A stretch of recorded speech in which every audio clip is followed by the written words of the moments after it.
नमस्कार, आप देख रहे हैं द अमर टाइम्स, देश प्रदेश का तेजी से उभरता हुआ न्यूज चैनल। आइए हम देखते हैं आज की खबर में क्या कुछ है खास। अयोध्या सांसद अवधेश प्रसाद ने बेटे अजीत प्रसाद के समर्थन में मिल्कीपुर की जनता से अपील की। नमस्कार, आप देख रहे हैं द अमर टाइम्स। अयोध्या मिल्कीपुर विधानसभा में होने वाले उपचुनाव को लेकर नामांकन के आज अंतिम दिन भी सपा से प्रत्याशी अजीत प्रसाद ने अपना नामांकन पत्र 2 सेट में दाखिल किया। हालांकि 15 जनवरी को भी सपा प्रत्याशी अजीत प्रसाद ने अपना नामांकन 2 सेट में दाखिल किया था। वहीं नामांकन पत्र दाखिल होने के बाद अयोध्या सांसद अवधेश प्रसाद ने बेटे अजीत प्रसाद के समर्थन में जनता से अपील की। उन्होंने कहा कि जिस क्षेत्र की जनता देवतुल्य मतदाताओं ने हमें पहली बार अर्थात सोहावल विधानसभा क्षेत्र जिसका नाम बदलकर बीकापुर हो गया है, वहां की देवतुल्य जनता ने मुझे 7 बार चुनाव जिताया है। परिसीमन होने पर मिल्कीपुर विधानसभा आया तो पहली बार मिल्कीपुर विधानसभा से जब हम चुनाव लड़े तो 2012 में वहां की जनता ने 35,000 वोट से जीत हासिल कराई। 2022 में जीत हासिल कराई। अभी 2024 में मुझे फैजाबाद लोकसभा 54 से जीत हासिल कर सांसद बनाया। मैं अपनी देवतुल्य जनता का आभार व्यक्त करता हूं और इसका मतलब मिल्कीपुर की जनता का हमारे ऊपर विश्वास है और हमारा उन पर विश्वास है। मैंने मिल्कीपुर विधानसभा में काम किया है, जनता मुझे जानती है। मैंने अपने किए हुए वादों को पूरा किया है। मुझे विश्वास है कि मिल्कीपुर का चुनाव समाजवादी पार्टी ही जीतेगी और मिल्कीपुर विधानसभा का छूटा हुआ विकास कार्य करेगी।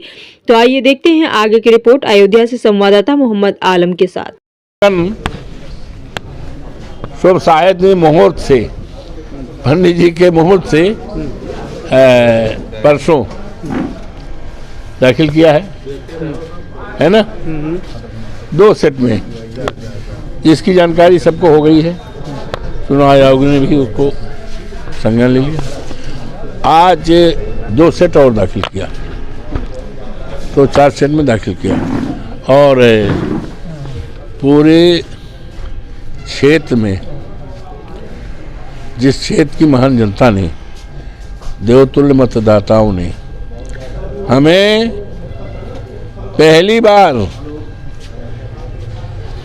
का अर्थ ये समझिए, यूँ तो हम सोहावल विधानसभा क्षेत्र जिसका नाम अब बीकापुर हो गया है 7 बार चुनाव जीते हैं।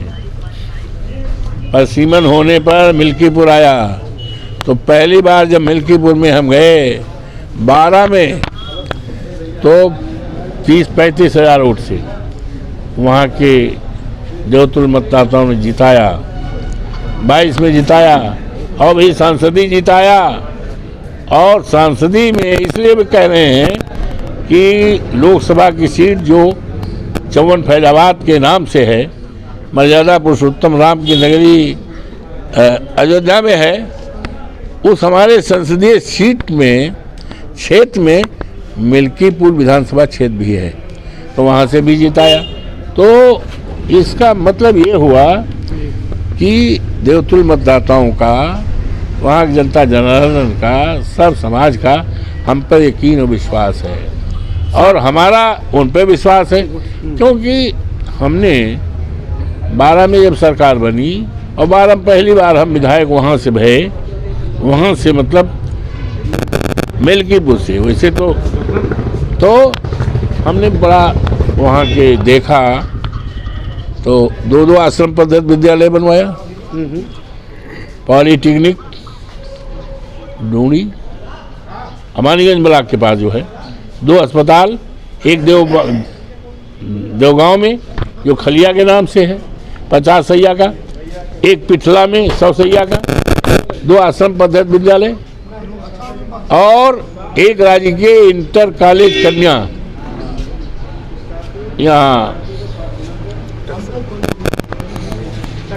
टकसरा में और राजकीय महिला महाविद्यालय परसवा में, ITI ये सिंधोरा में, जहाँ भी डॉक्टर साहब डॉक्टर माखनलाल ये आदरणीय मिशन यादव के घर के करीब, समझे।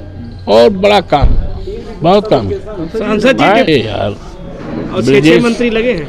ब्रजेश पाठक तो वो हैं, हम विधायक जब थे तो विधायक थी जब हम थे तो विधानसभा में ब्रजेश पाठक ने कहा अवधेश प्रसाद हमारे चाचा हैं और बहुत ही बड़े नेता हैं, ईमानदार हैं। हम चाचा को प्रणाम करते हैं, चाचा बहुत बड़े नेता हैं। तो यही से जान लियो, समझ लियो हम क्या कहा चाहते हैं। अजीत हमारा ये अमित ने भी किया है, अब हमें जानकारी इसकी नहीं है, शायद दो सेट में किया है। हाँ, मिल्कीपुर की जनता से सांसद जी क्या कहते हैं? मिल्कीपुर की जनता नहीं, देवतुल्य है हमारे लिए। उनको मैं प्रणाम करता हूँ और उनको बधाई देता हूँ कि उनकी वोट से हमें सांसद जब बने, 5 विधानसभा का है उसमें मिल्कीपुर है, तो उनके वोट में इतनी ताकत कि आज उनके वोट की इतनी पहचान पूरे देश और दुनिया में पहचान है, चर्चा है, सम्मान है। तो मिल्कीपुर की महान जनता को बड़ा सौभाग्यशाली हैं जिनको इतिहास लिखने का और इतिहास में नाम आने का मौका मिला है। ऐसा बिरले लोगों को मिलता है, ऐसा बिरले लोगों को मिला है।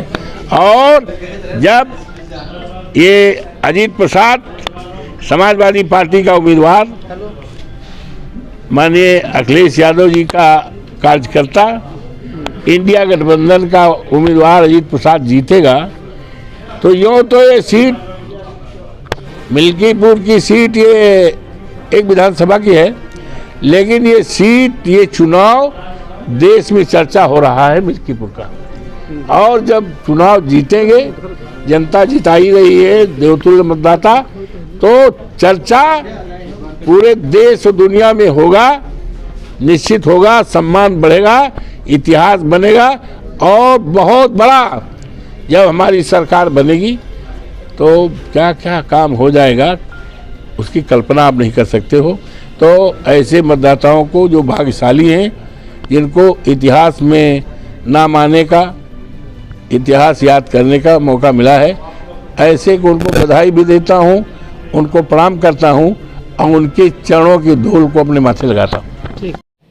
आज के समाचार में बस इतना ही। हम मिलते हैं दूसरी खबर में, तब तक आप देखते रहिए द अमर टाइम्स। हमारे न्यूज चैनल को लाइक, शेयर, सब्सक्राइब करना ना भूलें। हम मिलते हैं दूसरी खबर में, तब तक के लिए धन्यवाद।